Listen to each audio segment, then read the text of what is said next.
Olá, tudo bem? Espero que todos estejam bem. Hoje é dia 18 de maio de 2021, terça-feira, e a atividade escrita está relacionada ao estudo da nossa aula de ontem, que falamos sobre a pandemia, as consequências na nossa vida, os problemas que vem acarretando, enfim, uma série de fatores que dá para se dizer que alteraram totalmente a nossa vida, não foi? Então, a tarefa é a seguinte: a utilização de máscaras, o isolamento social, o uso do álcool gel, lavar a mão com água e sabão sempre que a gente sai ou chega em algum lugar, ou manuseia alguma coisa, entre tantos outros cuidados que nós aprendemos a ter no nosso dia a dia. Se tornou-se uma questão de amor a gente e ao próximo. Que se cuidar é uma forma de você proteger sua vida e de quem está ao seu redor também, não é mesmo? Isso se chama solidariedade, tá? Sempre pensando nisso. Então, resumindo, né, a pandemia trouxe várias mudanças e nesse momento a empatia, a solidariedade são muito importantes. Então, vocês vão fazer o quê? Vão conversar aí com a sua família, com seus familiares, e escrever um texto falando sobre as mudanças que a pandemia trouxe para a sua família, tá? Aí você vai escrever um texto relatando essas situações e que exige também muita solidariedade e empatia. Nesse texto, vocês vão introduzir também o que vocês perceberam e percebem que estão acontecendo na sociedade, o que vocês têm feito durante essa pandemia ao próximo. Vocês estão sendo solidários? Então, que bom. Parem, pensem e analisem. Tá? E você vai escrever um pequeno texto com a ajuda dos seus familiares, tá? E quando você acabar de escrever esse texto, dá uma revisada, observar a pontuação, paragrafação, caprichar na letra, tá? Que a letra não tem que ser linda, maravilhosa, mas ela tem que ser legível, que qualquer pessoa que pegue o seu texto consiga ler e entender o que você está passando, qual que é a informação que você está passando para o seu leitor, certo? Então, quando você observar todos esses detalhes, você vai ler o seu texto, ou falando sobre o tema, também pode, e pede para alguém da sua família gravar. Aí depois você manda o vídeo para o professor, tá? Porque eu vou ficar muito, muito feliz em te ver e ouvir a sua voz, tá? Para matar um pouquinho da saudade. A próxima atividade está relacionada com medidas de comprimento. Então, nós vamos relembrar um pouquinho para que serve, o que eu uso para medir, quando que eu faço uso de medidas, certo? Relembrando, então, a medida de comprimento nada mais é do que tudo aquilo que podemos medir. Altura, largura, comprimento, um espaço. Mas quando será que usamos as medidas de comprimento? Você já parou para pensar? Quanto que você mede? Você sabe a sua altura? Para saber o tamanho dos objetos, a altura de um prédio ou de uma criança, utilizamos as medidas de comprimento, certinho? Então, para medirmos alguma coisa ou alguém, precisamos de alguns instrumentos que nos auxiliem. Então, nós temos aqui, por exemplo, algumas medidas criadas antigamente que não são padronizadas, tá? Que era a polegada, que é do dedo, né? O pé, um palmo, a jarda, os passos. Mas, professora, então, como assim não padronizadas? Porque no final não vai dar o mesmo resultado. Porque se eu falar para você assim, mede uma parede da sua casa, do seu quarto, vê com o palmo da sua mão. Aí você vai contando os palmos, né? Você vai medindo. E se eu também for fazer a mesma medida com o meu palmo, vai dar diferença. Por quê? Porque a minha mão é maior que a sua. Ninguém tem uma mão do mesmo tamanho, com o mesmo tamanho de palmo. Ninguém tem o mesmo tamanho de pé, né? Então, elas variam muito.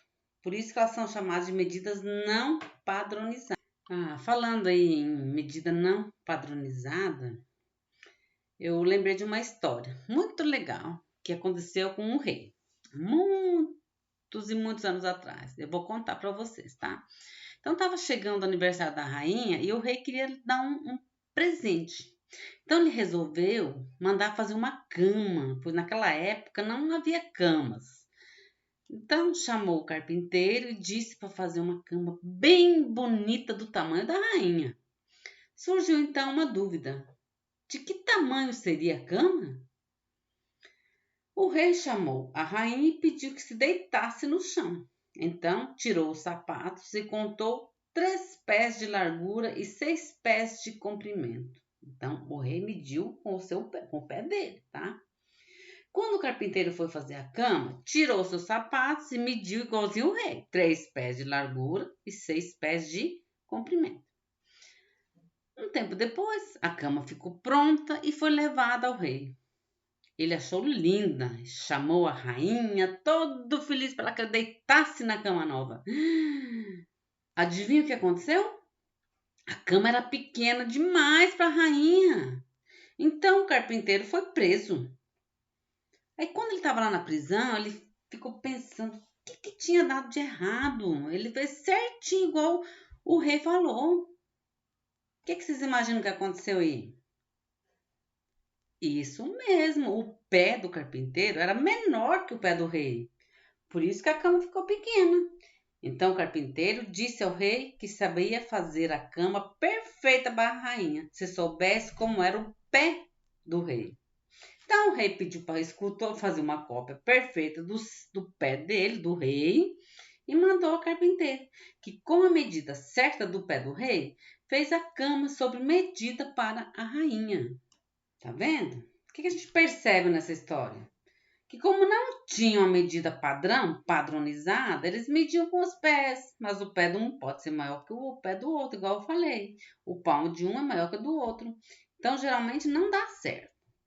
Então, por isso que foi criada uma medida universal para o tamanho das coisas. E hoje temos o metro, não é mesmo? Então, nós temos instrumentos para medir comprimentos que são chamados de padronizadas, tá? Essas medidas, esses materiais, esses instrumentos que auxiliam, tem como exemplo a fita métrica aqui, que é usada pela costureira, né? Nós temos a régua que vocês usam, nós usamos na escola, né? Tem também a trena, que ela é usada pelos pedreiros, carpinteiros, mestres de obra, né? Tem essa régua que a gente chama de régua articulada e outros instrumentos. Então, com esses instrumentos, para medir comprimentos, não tem erro. Independente do instrumento que você usar, ele vai dar a mesma medida. Não vai acontecer igual aconteceu com a cama do rei, da rainha. Então, a gente pode utilizar vários instrumentos para medir comprimentos, né? Continuando com os exemplos, né? Tem aquelas fitas, aquele metro, né? De lojista, geralmente para medir tecido. Ou fitas, tem muitas lojas que ainda usam, né? Tem a fita métrica, usada por costureiras. A trena, né? Que é usada para medir terrenos, lotes, que são espaços maiores. Já pensou? Medir um terreno, lote com uma fita de lojista, 1 metro? Ou uma fita de costureira? Ia dar certo, né? Ia demorar demais. Então, depende do que você vai medir, tem o padrão, né? Então, a gente sabe que quando você quer medir, por exemplo, um caderno, uma borracha, um lápis, a gente usa a régua. Tá aqui, tá? A régua. A régua aqui, por exemplo, do 0 até o 1, ela tem 1 centímetro. E esses risquinhos que tem aqui no meio, estão vendo aqui esses pequenininhos aqui, a gente chama de milímetro, tá? Então, do 0 a 1, 1 centímetro. E para dar esse 1 centímetro, são 10 milímetros, certo? Usando a régua, a gente pode usar os milímetros, quando é menos de centímetro, ou 1,5 centímetro. A gente tem que contar os risquinhos que está entre os números e o milímetro, tá? Vamos lembrar aqui, então, que 1 metro equivale a 100 centímetros, tá? E quando eu quero medir uma distância entre uma cidade e outra, por exemplo, eu vou usar o quilômetro como padrão. E para dar 1 quilômetro, eu preciso de 1000 metros.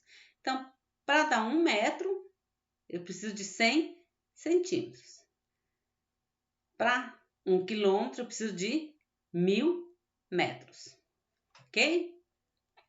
Então, para não esquecer, milímetro eu represento com 2 Mzinhos assim, tá? É aqueles risquinhos entre os centímetros.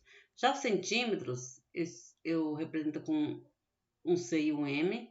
Então, 1 centímetro equivale a 10 milímetros, tá? Para dar 1 centímetro, tem que ter 10 risquinhos pequenininho entre um número e o outro. 1 metro eu represento com um M. E para dar 1 metro, eu preciso de 100 centímetros, tá? E quilômetro para distâncias maiores, que para dar 1 quilômetro, que é um km, tem que ter 1000 metros, tá? Então, tem algumas atividades depois para vocês fazerem. Aqui tem mais as medidas, falando sobre o milímetro, sobre o centímetro, tá? Para facilitar a compreensão. E tem algumas situações envolvendo metros, tá? Aqui fala da Árpia, que a Árpia amazônica é a maior águia do mundo. Ela tem 90 centímetros, quase 1 metro, porque 1 metro é 100 centímetros. Já pensou? Uma árvore quase de 1 metro, falta só 10 centímetros, não, 1 metro, é menos de metro que ela mede. E de altura, desculpa, gente, quando ela fica em pezinho, quase 1 metro de altura. O que é isso? E de comprimento tem mais de metro, do bico até a cauda. Tem 1 metro e mais 5 centímetros. Já pensou? Então, e alguma das suas penas, só uma pena dela tem meio metro, 50 centímetros. 50 centímetros é meio metro, porque 1 metro tem 100 centímetros, tá?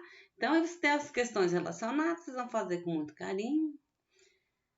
Se não entender e não tiver ninguém para auxiliar, pergunta à professora, que eu estarei sempre à disposição de vocês, ok? Então, até mais.